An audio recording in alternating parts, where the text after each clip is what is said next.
الحمدللہ رب العالمین والصلاة والسلام علی سید المرسلین اما بعد فاعوذ باللہ من الشیطان الرجیم بسم اللہ الرحمن الرحیم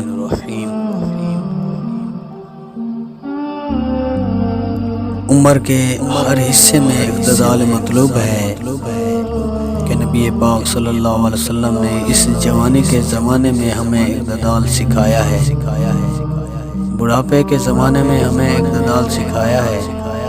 حالانکہ آپ جانتے ہیں جب جوانی ڈھل جاتی ہے تو اب بڑھاپا آتا ہے،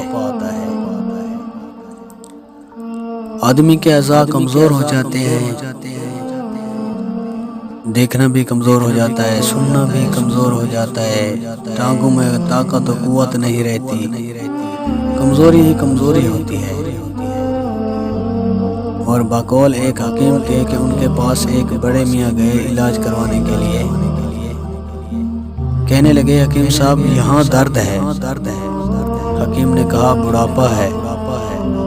بوڑھے نے کہا سر میں درد ہے، کہا بڑھاپا ہے۔ آنکھیں کام نہیں کر رہی، کہا بڑھاپا ہے۔ بڑے میاں کو غصہ آ گیا تو انہوں نے گالی دے دی اور کہا کہ ایک ہی بات کی رٹ لگا رکھی ہے، بڑھاپا ہے بڑھاپا ہے۔ بہت ڈانٹا۔ حکیم صاحب نے کہا یہ بھی بڑھاپا ہے۔ یقیناً جب انسان پر بڑھاپا طاری ہوتا ہے تو یہی کیفیت ہوتی ہے۔ بڑھاپے کی قدر اللہ پاک نے ہمیں ایسا دین دیا ہے جس دین میں بڑھاپے کی بھی قدر کی گئی ہے۔ حضرت صلی اللہ علیہ وسلم کا فرمان گرامی ہے کہ اگر بڑھاپے کے زمانے میں آدمی وہ اعمال نہ کر سکا کہ جو جوانی میں کرتا تھا، اللہ پاک اس کی جوانی والے اعمال لکھتے رہیں گے۔ اور ایک حدیث پاک میں ارشاد فرمایا گیا جس کے 80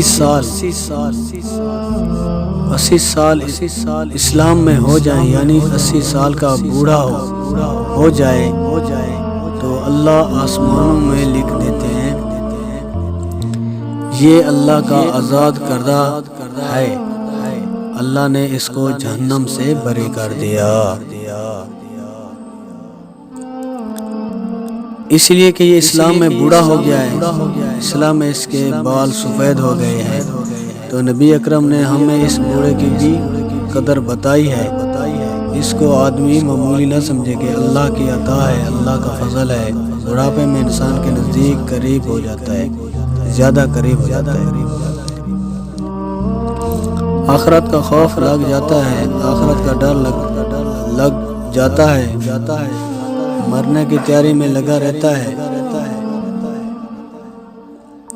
بہت بڑی سعادت کی بات ہے کہ انسان کو بڑھاپے میں آخرت کا ڈر نصیب ہو جائے، درد نصیب ہو جائے، آخرت کا غم پیدا ہو جائے، قبر کا غم پیدا ہو جائے، یہ بھی بہت بڑی سعادت ہے۔